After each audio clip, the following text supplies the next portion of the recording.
Welcome to the GDPR Weekly Show, one of the top 5 GDPR podcasts worldwide. Here is what's coming up in this week's episode. Welcome to episode 154 of the GDPR Weekly Show. And coming up in this week's episode, we have news that the UK government denies a request to scan Matt Hancock's personal email following revelations revealed in the CCTV data breach, which we brought to you details of in last week's episode of the GDPR Weekly Show. We then move to the Netherlands, where Dutch authorities have defended the digital Covid19 testing system despite a security breach. And we then move to Ireland, where concerns have been expressed over the GDPR compliance of the Irish Covid19 tracking app. We then move to Japan, where of course the Tokyo 2020 Olympics are underway, and have news that ticket holder data for the 2020 Olympics has been exposed in a data breach. We then return to the UK and to the city of Oxford, where there's been a council data breach after rent statements were sent to the wrong tenants. And staying in the UK, we have news of a data breach at the National Lottery Community Fund. UK gun owners have been warned to be wary this week after the guntrader.uk website suffered a data breach. And then we travel to New Zealand, where New Zealand hospitals have had a data breach, particularly around Auckland. Staying with the health sector, we then return to the UK, where the ICO has issued a report detailing an increase in the number of health sector data breaches in the second quarter of 2021. And then we return to the Netherlands, where the CBS Database has had a security review, which has led to a new access policy. We then travel to Belgium, where the government has been asked to review its rules for the storage of biometric data. And then we look at the overall importance of your data retention policy. And finally this week we have news from EDPB, who have issued new guidance on the definitions of data controllers, data processors and joint controllers. So as always, a good mix of articles for you this week here on the GDPR Weekly Show. If you have any feedback for us, please do email us at feedback@gdprweeklyshow.com. We do read every single piece of feedback that we receive, and where possible we incorporate your suggestions for improvements into the show. However, due to the volume of feedback we receive, it's not always possible for us to respond to each piece of feedback individually. Want to ask GDPR questions live? Come and join our GDPR surgery on Clubhouse, Thursday, 4 p.m. UK time. We mentioned in last week's episode of the GDPR Weekly Show about Matt Hancock being investigated for the data breach of CCTV that resulted in pictures of him appearing in national newspapers. One thing which came out as a result of the ICO's inquiry was that it was apparent that Matt Hancock had been using personal email for government business. This week, the government has been accused of another dodgy cover-up after ruling out a search of the former health secretary Matt Hancock's private email account. Downing Street has admitted the former minister used his personal account for official business. Campaigners at the Good Law Project asked the government to check his use of private emails so there would be transparency about the awarding of COVID contracts. But the government has rejected requests, arguing that examining private emails was neither necessary nor proportionate.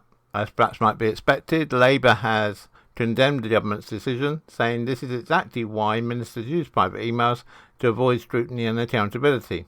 Labour's Deputy Leader Angela Rayner said the government has already admitted that ministers have been using private emails to conduct official government business. This stinks of yet another dodgy cover-up. But the government said that a search of existing documents indicated it was not necessary to search the private emails of named individuals. However, it's understood that the ICO is extending its inquiry to also look at the use of private correspondence channels in the Department of Health and Social Care. If we receive any update on this, either from the government or from the ICO, we will of course bring it to you in the next available episode of the GDPR Weekly Show. You're listening to the GDPR Weekly Show with your host, Keith Budden. To the Netherlands now, and authorities in the Netherlands have defended the country's digital Covid19 testing system after a serious security flaw was unveiled. An investigation by RTL News found a major leak on the website of Test Corona Nu, a Dutch company linked on the government's website. The probe found that any online user could access Test Corona Nu's records and create fake negative test certificates in the Dutch Corona Check app.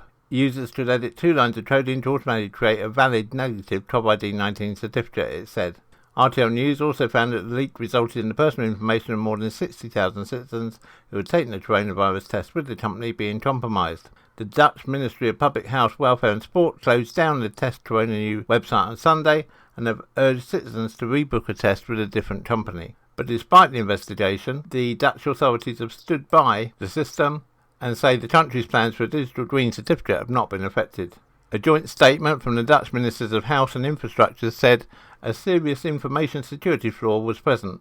The vulnerability found at Test Corona BV is so serious that the connection was suspended immediately. It added, saying the leak had also been reported to the Dutch Data Protection Authority. We have not received any signals that anyone other than RTL journalists has gained access to the database, they said.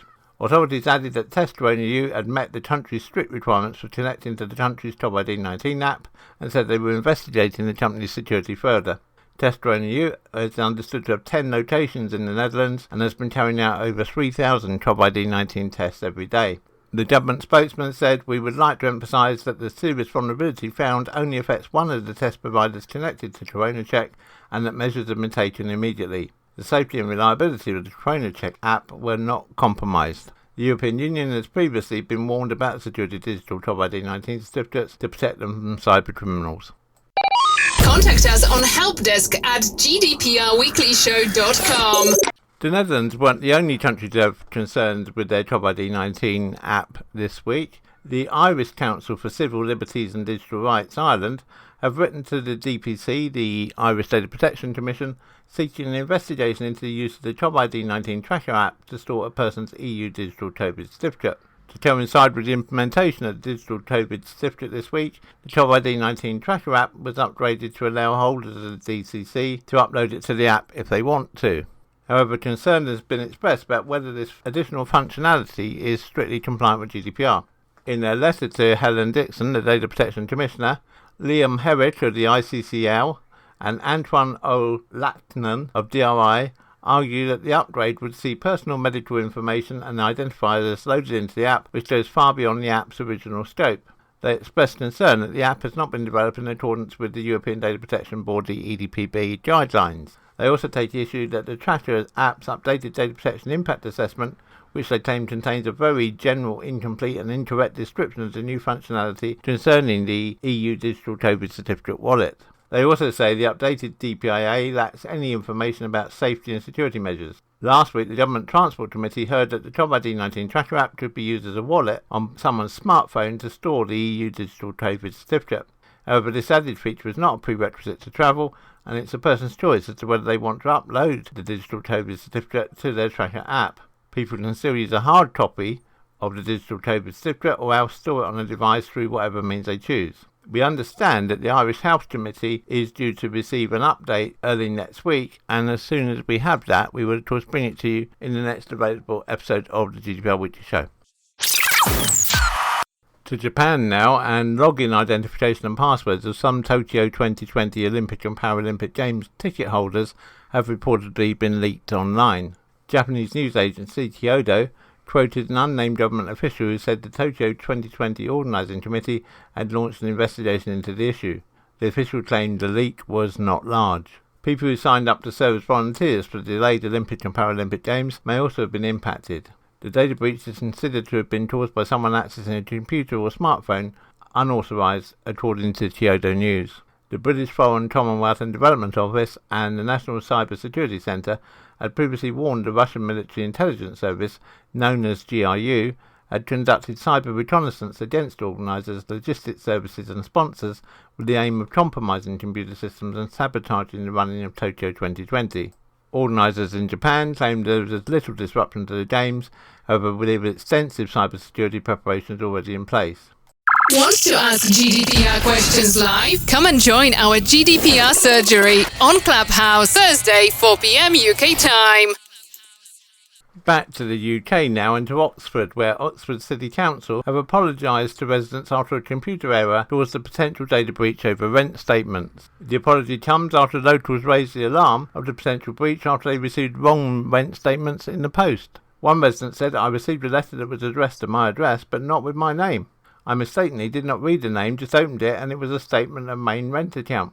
It had another person's name on it, their reference, their payments and dates, and their addresses. The residents said they rang the council office and took all the details and confirmed that they were aware there was a problem. The issue is said to have occurred after a new computer system that supports services to council's landlord services to its 7,800 council homes was installed. The council subsequently asked the resident to destroy the letter and confirmed that he had not shown it to anyone. Currently, the council believes that around 80 homes have been affected, however they are looking to verify that number. Caroline Green, the CEO of Oxford City Council, said the problem occurred last week after quarterly rent statements were sent out.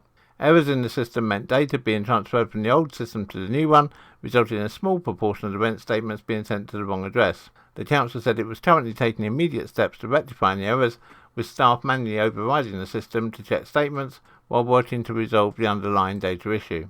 Ms Green added, because this error is a potential breach of the Data Protection Act, the council has reported the matter to the Information Commissioner's Office to investigate. The new system replaces legacy systems that were approaching the end of their useful life. Combining these into a single efficient platform will, once these initial issues are resolved, offer tenants improved reporting and access to information on rent accounts, repairs, online applications and two-way communications with council and ODS staff through a dedicated customer portal. The council says it's written to all tenants affected to offer apologies for any concerns or inconvenience the error caused. The ICO have confirmed that they have received details of this data breach and are currently investigating. If we receive any update from either Oxford City Council or from the ICO, we will of course bring it to you in the next available episode of the GDPR Weekly Show. You're listening to the GDPR Weekly Show with your host, Keith Budden. Remaining in the UK, and the UK National Lottery Community Fund has reported a data breach exposing the sensitive personal data, including bank account information of grant holders and applicants. The National Lottery Community Fund distributes funds raised by the National Lottery ticket sales to various good causes, awarding more than £588 million to 8,189 community projects in 2019 and 2020. In a statement, the fund said the breach relates to data provided to us between September 2013 and December 2019 by UK Portfolio, England Funding and Building Better Opportunities customers. Anyone who submitted grant applications via National Lottery funding programmes for Northern Ireland, Scotland and Wales are not affected by the breach. It's understood that the compromised data was submitted both during grant applications and by existing grant holders supplying additional information. The organisation has not indicated how the breach occurred or how many victims might be involved. The National Lottery Community Fund said the exposed data includes names, physical addresses, email addresses, landline and mobile numbers, dates of birth, bank account details and applicant organisations' addresses and websites. The organisation emphasised that bank account PINs, passwords and bank card details were not involved since it doesn't collect these details. A spokesperson for the fund said this is an ongoing investigation, however, and any other personal data which may be affected, we will update our website if this is confirmed. The National Lottery Community Fund said it's reported the incident to the ICO. Anyone who thinks they may be affected has been urged to consider updating passwords for their online accounts and to watch out for phishing emails or phone calls and fraudulent activity on their bank accounts. We are sorry for the worry and inconvenience this may cause, a National Lottery Community Fund spokesman said. This is the first time we've reported a data breach to the ICO. We have a long track record of serving communities and our grant holders efficiently and securely. We've made a mistake here and we want to reassure grant holders that we're taking this incident very seriously and are committed to learning and improving from it. Again, if we receive any update either from the National Lottery Communities Fund or the ICO, we will of course bring it to you in the next available episode of the GDPR Weekly Show. Contact us on helpdesk@gdprweeklyshow.com. Gun owners across the UK were told to be wary this week after thousands of names and addresses belonging to UK customers of a leading website for buying and selling shotguns and rifles have been published on the dark web following a data breach. Guntrader.uk said it learned of the breach on Monday and had notified the Information Commissioner's Office, the ICO. It's understood that police, including the National Crime Agency, are investigating the breach. One affected gun owner said he was afraid the breach could lead to his family being targeted by criminals. Gun ownership is tightly controlled in the UK, making guns difficult to acquire, and it also means that guns are potentially valuable on the black market. One gun owner said, "The breach seriously compromises my security arrangements for my firearms and puts me in a situation where me and my family could be targeted and in danger." Guntrader.uk, the website affected, said around 100,000 customer records were stolen, but no information relating to gun ownership or the location of firearms was taken. The British Association for Shooting and Conservation is urging its members to be vigilant around home security following the breach. In a statement published on its website, it said the personal data had been listed on the hacker's website. Our advice to members would be to check home security and be extra vigilant. Make sure all firearms are appropriately locked away and make sure buildings are kept secure. The National Crime Agency said we are working closely with Gun Trader and the SWRCCU, the Southwest Regional Cybercrime Unit, to better understand the incident and manage any potential impact. Police reiterated security advice to shotgun owners and urged that they report any suspicious activity. Here in the UK, gun laws require firearms to be securely locked away when they're not in use, adding that the majority of police forces will come out and check a gun holder's security arrangements before granting a firearm certificate.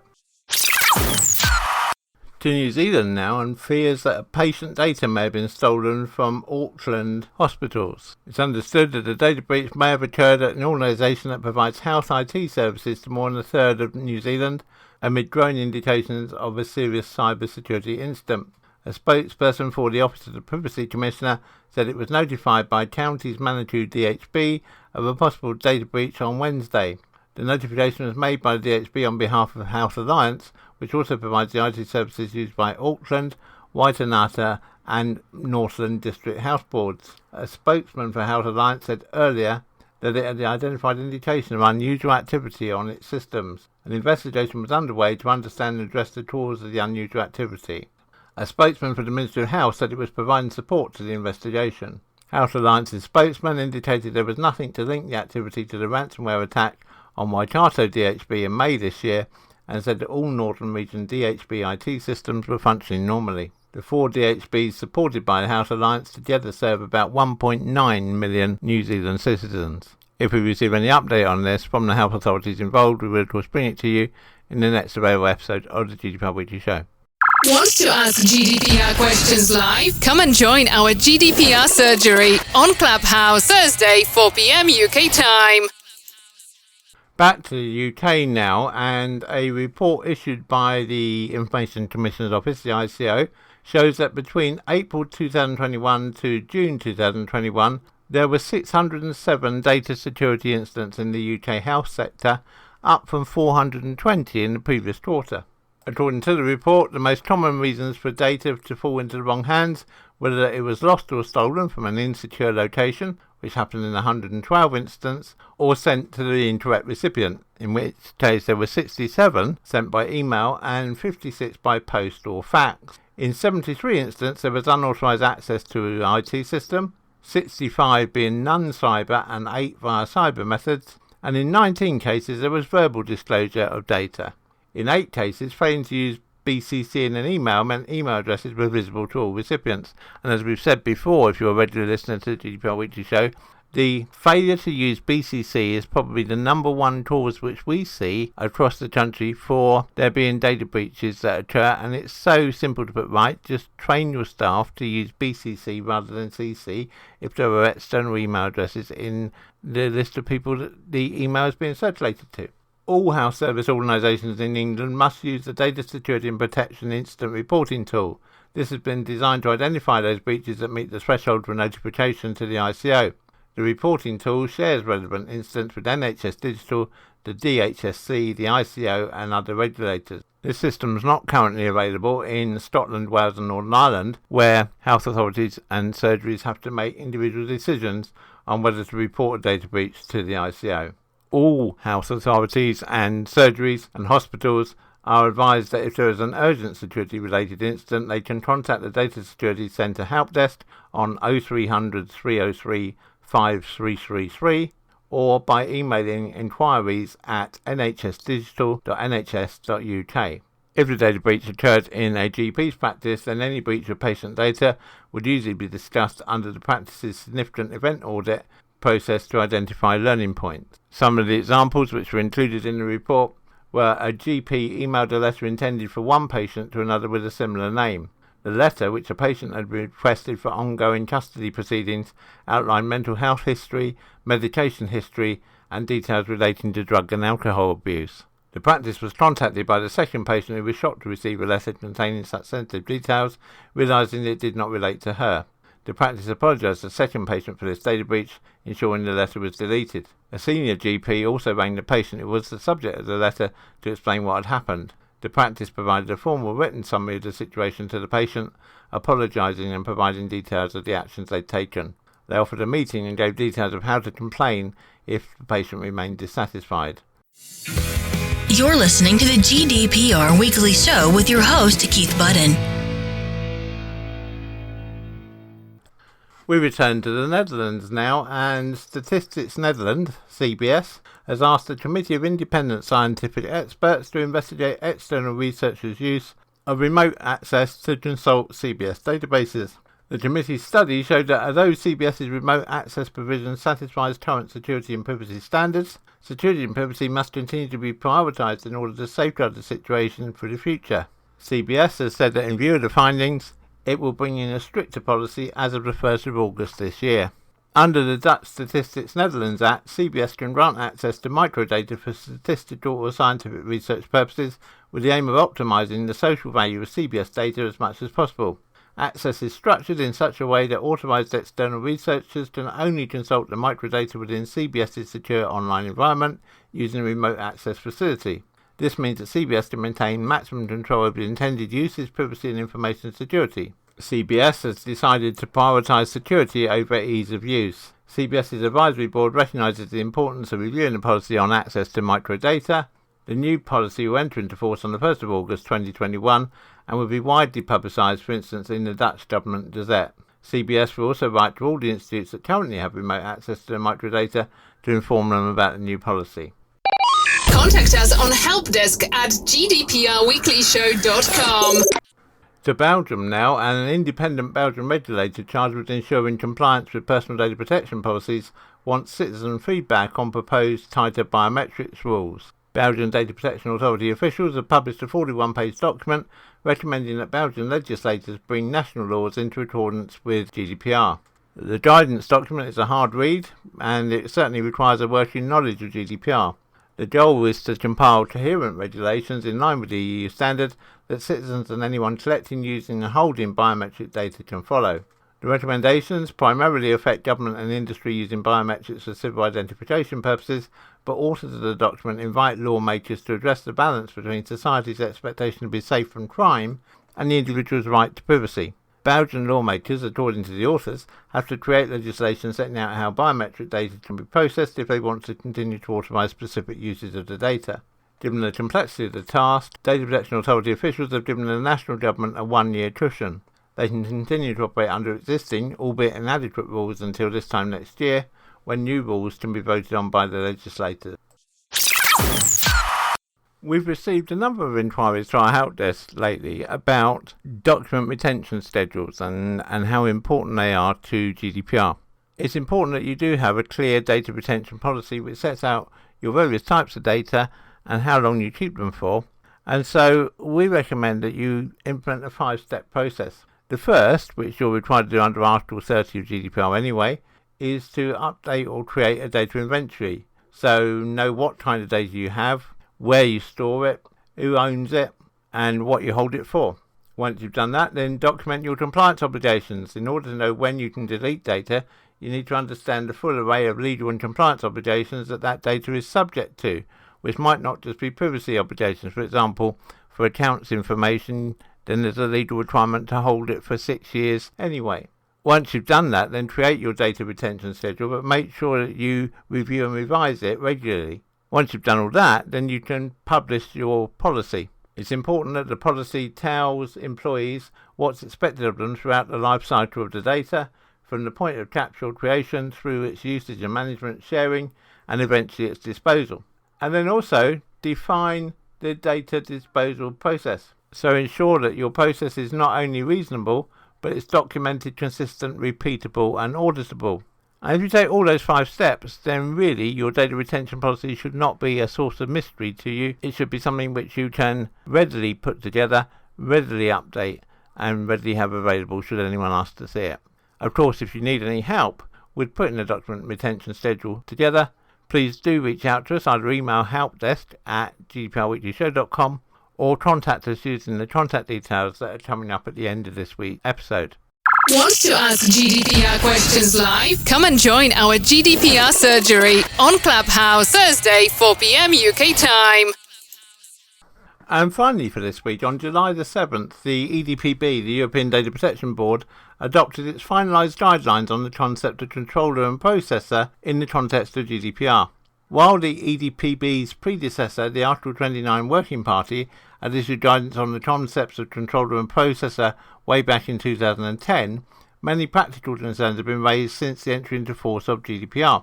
These concerns relate in particular to the concept of joint controllership in Article 26 of GDPR and the specific obligations on processors, mainly in Article 28 of GDPR. To address these concerns, EDPB published draft guidelines last year, which were open to public consultation. The newly released guidelines have taken into account the feedback from various stakeholders. With these new guidelines, the EDPB seeks to provide guidance on the concepts of controller and processor based on GDPR's definitions contained in Article 4 GDPR and provisions governing the obligations of controllers and processors in Chapter 4 GDPR. In the first part of the guidance, the EDPB clarifies the precise meaning of controller, joint controller and processor and analyses the different building blocks of their legal definitions. The EDPB emphasises that criteria for correct interpretation of these concepts must be sufficiently clear and consistent throughout the European Economic Area, the EEA, as these are functional but autonomous concepts that play a crucial role in the application of GDPR. The concepts are functional concepts in that they aim to allocate responsibilities according to the actual roles of the parties. In the second part, the EDPB explains the consequences of attributing different roles between joint controllers and processors, as well as their respective responsibilities. With respect to the relationship between a controller and a processor, the EDPB underlines the requirement to ensure that there is a contract or other legal act in place which covers the requirements set out in Article 28, paragraph 3 of GDPR. The EDPB emphasises that this contract or other legal act should not merely restate the requirements outlined in Article 28, paragraph 3 of GDPR, rather it should include more specific concrete information as to how the requirements will be met in practice, i.e. by specifying how particular information will be communicated, when it will be communicated, and to who it will be communicated. In the finalised version of the guidance, EDPB appears to be particularly keen to point out that certain responsibilities, such as notifying a data breach to a supervisory authority, carrying out a data protection impact assessment, or mandating an auditor, remain the responsibility of the data controller, even where the data processor may be assisting in these activities. As to the standard contractual clauses adopted for the purposes of Article 28, paragraph 3 of GDPR, the EDPB explains that the use of these standard contractual clauses is not necessary, but that relying upon them may contribute to rebalancing power between the parties where one party is in a weaker position. With regards to being joint controllers, the EDPB reminds joint controllers that they must determine and agree on their respective responsibilities to ensure compliance with GDPR. Again, they say that joint controllers need to set out who does what by allocating tasks, roles and responsibilities. Now, if you need any help with interpreting these new rules from the EDPB, I mean, they are not strictly new, they're largely reinforcing what was already there, but there are some important new caveats, then please do get in touch with us using the contact details that are coming up right now. Contact us on helpdesk at gdprweeklyshow.com. The GDPR Weekly Show is an Insurity production. Until next time, bye-bye.